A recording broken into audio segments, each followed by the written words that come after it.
et merci de m'accorder ce temps d'entretien pour Sciences Po Lille TV. Donc Frédéric Ramel, vous êtes professeur de sciences politiques à l'Institut de Paris. Vous êtes spécialiste des relations internationales et vous avez travaillé sur la diplomatie, la stratégie entre autres. Et vous êtes auteur de nombreux ouvrages tels que La bienveillance dans les relations internationales, un essai politique en 2022 ou encore La philosophie des relations internationales. De votre côté, Ariane Ganem, vous êtes docteur enseignant en sciences politiques, donc de même à l'IUP de Paris. Vous avez fait des recherches sur la Syrie, la Turquie ou encore le Liban, avec un intérêt pour les dynamiques transnationales et également les minorités. Et vous contribuez à ouvrir la discipline des relations internationales à des perspectives non occidentales. Pour revenir sur le sujet de cet entretien, donc vos derniers ouvrages parus cette année, L'espace mondial, vous proposez donc à travers cet ouvrage une réflexion critique sur la manière dont nous pensons les relations internationales et sur la nécessité de dépasser leur cadre traditionnel qui est donc très centré sur l'Occident. Dès les premières pages, vous citez Stanley Hoffmann qui en 1977 a affirmé que les relations internationales sont des sciences sociales américaines. Et donc face à cette domination, donc on peut partir de cette citation pour montrer qu'il y a des approches alternatives qui se sont développées face à cette hégémonie qui a lieu dans le domaine de la recherche. Et donc il y a eu notamment des émergences telles que la Global International Relations par Acharya, qui qualifie cela de contrepoint à une monopolisation états-unienne de la discipline et qui prône une plus grande ouverture. Donc ça s'inscrit dans un cadre plus large puisque dès les années 1990, il y a de plus en plus de courants qui interrogent la centralité de l'Occident, non seulement dans le système international, mais aussi dans la production de la connaissance. Et donc, c'est dans ce cadre que s'inscrit votre ouvrage, propose de penser autrement les relations internationales en donnant une place réelle aux savoirs non occidentaux et en questionnant les rapports de domination dans la production de savoir. Première question que j'aimerais vous adresser donc à tous les deux pour ouvrir cet entretien. Qu'est-ce qui vous a conduit à écrire cet ouvrage, L'espace mondial, et quelle nécessité intellectuelle y avez-vous vu dans ce projet? Exigence de transmission, puisque ce manuel s'inscrit dans le prolongement d'un cours que personnellement je donne depuis 2018, depuis le départ à la retraite de Bertrand Badi. Et exigence de transmission qui consiste à la fois à s'inscrire dans, je dirais, on va dire une tradition de pensée particulière pour aborder les enjeux internationaux. Donc préserver cette tradition, mais aussi innover, c'est-à-dire de proposer un regard sur ce qu'on appelle l'espace mondial, qui est déjà un regard quelque part décentré sur les relations internationales, qui n'occulte en aucun cas la guerre, qui n'occulte en aucun cas les grandes puissances, parce qu'on a l'impression que l'espace mondial, c'est étudier la mondialisation heureuse. Ce n'est pas le cas. Ça s'inscrit dans une perspective particulière et qui consiste à aborder les enjeux internationaux à partir de la sociologie, à partir d'autres ressources que uniquement les théories des relations internationales et de le faire de façon la plus innovante possible. Cette transmission s'est effectuée aussi dans une forme de tandem parce que je pense que Ariad et moi, on a aussi la vocation de donner un regard sur les relations internationales qui ne soit pas purement focalisé sur la dimension matérielle des relations internationales, mais aussi une dimension plus sensible, qui est quelque part occultée. Exactement, je m'inscris complètement dans ce qui a été dit. Pour moi aussi, c'est une démarche particulière parce que j'étais moi-même étudiant à Sciences Po, j'ai connu ce cours comme étudiant, puis j'ai fait ma thèse avec Bertrand Badi qui a donné le cours pendant 17 ans je crois. Puis ensuite Frédéric m'a fait confiance à différents moments pour assurer des conférences de méthode, des cours d'amphi en dehors de Paris parce que c'est un cours qu'on donne dans tous les campus de Sciences Po Paris, le campus délocalisé. Donc pour moi aussi c'était une belle démarche de perpétuer, tu parles de transmission, moi, c'est important pour moi effectivement de m'inscrire dans cette lignée de pensée. Vous avez beaucoup insisté sur le fait de dépasser des prismes occidentaux. Je pense que vous avez raison, et c'est pas seulement dans la production du savoir, c'est aussi dans questionner des normes en fait, des relations internationales héritées de Westphalie, très statocentrées. Vous avez cité Hoffmann, c'est aussi ça qu'on fait. C'est donc questionner ces relations internationales qui seraient juste une affaire d'État, inclure les autres acteurs, les autres dynamiques, et puis même aller plus loin que le global que vous citiez, inscrire, et ça c'est très cher à Frédéric aussi, la planète en fait, le planétaire et le vivant, les chaînes du vivant, enfin c'est aussi cette démarche de décloisonner moi, m'a beaucoup intéressé. Si on applique votre notion d'espace mondial à un enjeu actuel, par exemple la guerre en Ukraine ou encore la crise climatique, qu'est-ce que cela change dans l'analyse ? La notion même d'espace mondial, c'est une notion qui oblige à s'émanciper du territoire à partir desquels des actions ou des conduites, même des représentations sont développées. Ça, c'est la marque de fabrique de la notion d'espace mondial. Si je prends un conflit comme le conflit entre la Russie et l'Ukraine, c'est d'abord, oui, d'expliquer en quoi réside ce conflit, de ne pas occulter les différents facteurs qui sont à l'origine de ce conflit, mais de voir qu'il y a une forme d'étirement ou de conséquence qu'a ce conflit à des milliers de kilomètres.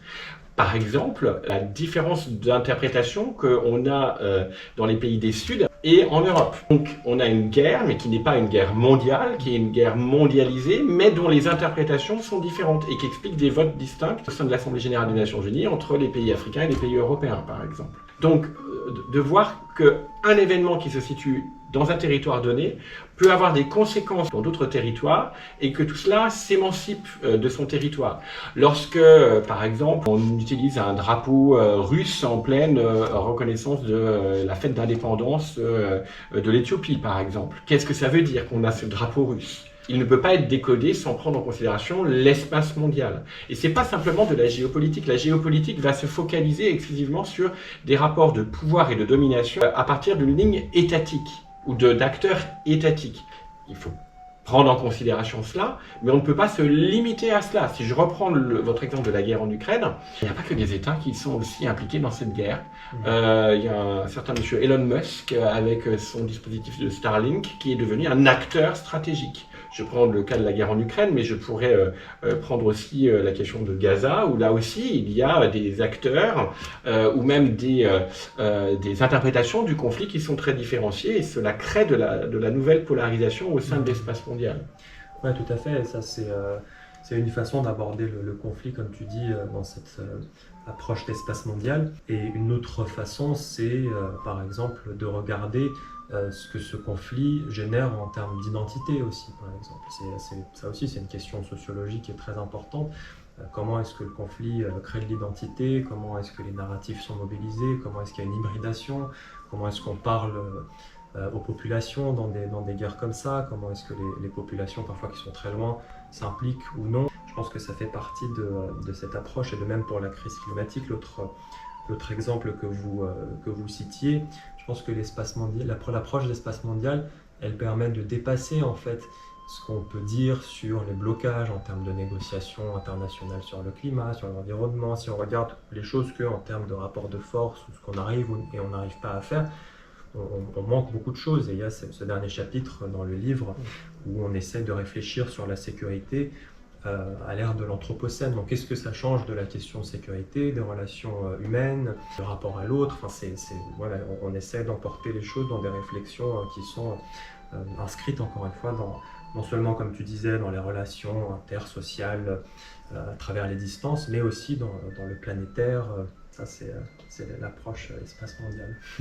Ici, vous présentez donc les Global International Relations, que vous citez, une alternative à l'hégémonie occidentale. Mais quelles en sont les limites? Je vais citer un exemple, mais vous en citez d'autres. Donc, quelles sont les limites en fait de ces alternatives elles-mêmes?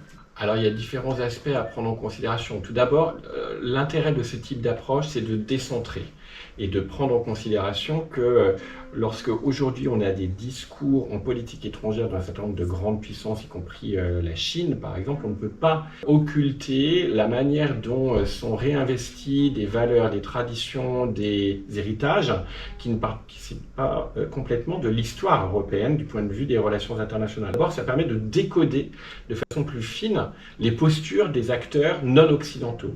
Ensuite, la limite que l'on peut trouver, c'est que nous, en tant qu'occidentaux, c'est de faire parler des chercheurs des pays du Sud à leur place. Donc il faut être très prudent. Par exemple, dans le manuel, on cite à plusieurs reprises Tagore, qui est un poète bengalais, mais aussi un intellectuel de la première moitié du XXe siècle, aussi c'est un prix Nobel de littérature, mais qui a beaucoup écrit sur la nation. Ça pourrait être un peu étrange que des auteurs blancs, français, occidentaux aillent chercher Tagore. Donc ça serait une forme de rafraîchissement ou d'épuration, parce qu'il y a une forme d'épuisement des catégories occidentales, et d'aller chercher, vous voyez, chez un philosophe non occidental, un éclairage autre, si vous voulez. Et donc de faire parler les autres à leur place, des ventriloques. Donc c'est le principal danger ou le principal risque. Mais quelque part, on tient tout de même à mobiliser ces sources pour d'abord, du point de vue pédagogique, prendre conscience que la manière de penser les relations internationales, qui a été pendant des siècles produite par les Occidentaux, peut faire l'objet de respiration et peut faire l'objet d'un autre type d'approche. Ce n'est pas se nier soi-même, c'est éclairer les choses autrement. Et ça a un sens très fort aujourd'hui parce que l'un des enjeux auxquels on est confronté au XXIe siècle, c'est de travailler un universel en commun. Or là, ce qui est en train de se passer, c'est au contraire, la quête de l'universel devient un réflexe identitaire. Je veux être reconnu d'abord parce que je suis moi, un État ou un individu, par ma singularité. Oui, mais comment est-ce qu'on construit ensemble? Si on n'a pas déjà cette première écoute à ce qu'ont produit les autres dans le passé et ce qu'ils produisent à l'heure actuelle, comment essayer de travailler à l'universel? Il me semble que c'est aussi une exigence à l'heure actuelle. Donc il y a en effet des risques, il faut en être conscient, mais il y a aussi quelque part une opportunité, il me semble. Je pense que c'est ça, ce dont tu parles, c'est la question de l'inclusion en fait. Qu'est-ce que ça veut dire en fait, inclure? Il y a différentes approches là-dessus. Par exemple, il y a des auteurs qui sont très critiques du fait de chercher toujours à inclure des chercheurs des Suds parce que ça devient presque comme quand on parle de musique du monde, ou c'est presque un folklore, quoi. C'est-à-dire qu'on les inclut mais on les aliène en même temps, et ça c'est un risque qui est très important. Et donc moi je souscris pas mal à ces approches qui disent qu'il ne faut pas juste davantage de pluralisme et de dialogue, il faut aussi encore une fois questionner les théories. Comment est-ce qu'on produit des théories et quelle théorie est la bonne pour étudier tel territoire, tel espace en fonction des subjectivités, des mémoires, des récits. Donc ça, c'est des choses qui sont, je pense, assez intéressantes, et je trouve qu'il y a quand même quelque chose d'assez enthousiasmant dans cette réflexion sur l'universel. Et il y a toujours, bien sûr, cette tension qu'on soulève dans l'ouvrage entre le clos et l'ouvert, le repli, l'ouverture. C'est bien sûr, il y a une dialectique et une tension qui est toujours là, mais qui peut aussi nous permettre d'avoir des nouvelles définitions de l'universel. Acharya, justement, parle d'universalisme pluriel ou d'universel pluriel.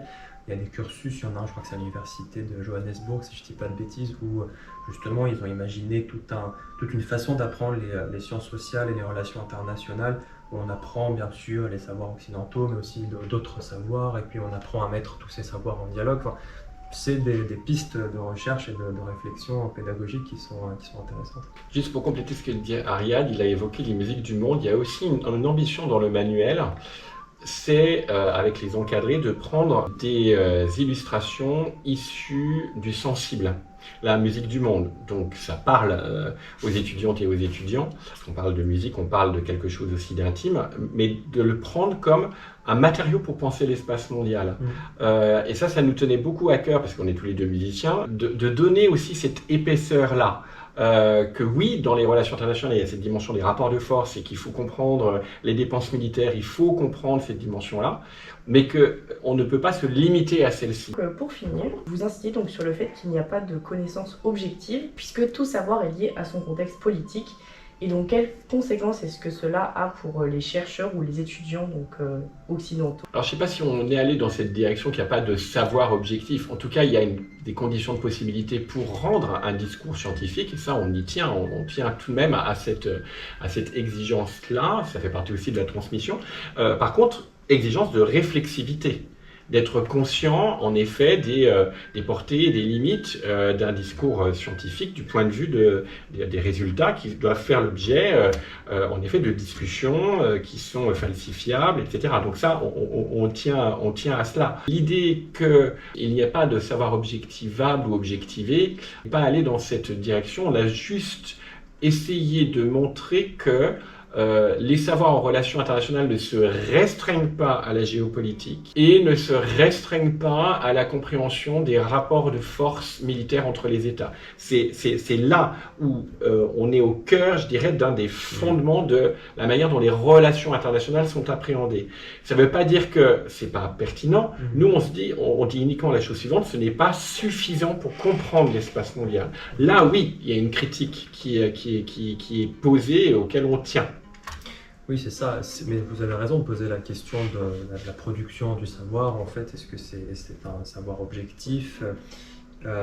Peut-être qu'il y a une forme de savoir objectif qu'on critique, c'est celle justement du tournant behavioriste des années 60 aux États-Unis, où on a dit justement les dépenses militaires, ce type de choses, c'est matériel, c'est objectivable, c'est des chiffres, et donc voilà, à partir de quoi on va nourrir une réflexion et produire un savoir. De ce point de vue-là, oui, on critique cette approche du savoir objectif de cette science américaine, des RI, dans les années 60-70. Mais pour autant, bien sûr qu'on n'ira pas jusqu'à dire qu'il n'y a pas de savoir objectif en RI, mais par contre, il faut multiplier les prismes, les référentiels, les disciplines aussi, la sociologie, les approches géographiques, historiques, ça c'est quelque chose de très important dans notre démarche. Et par cette multiplication des approches, des perspectives, prenant en compte aussi effectivement les identités, les subjectivités, à la fin on arrive quand même à quelque chose. Est-ce que c'est du savoir objectif? On pourrait encore en débattre, mais oui, il y a clairement par contre un pas de côté par rapport à une certaine approche positiviste ou objectivable des relations internationales, héritée encore une fois des approches paradigmatiques, et notamment à partir des années 60-70 américaines. Merci beaucoup pour vos réponses très claires. Merci à vous.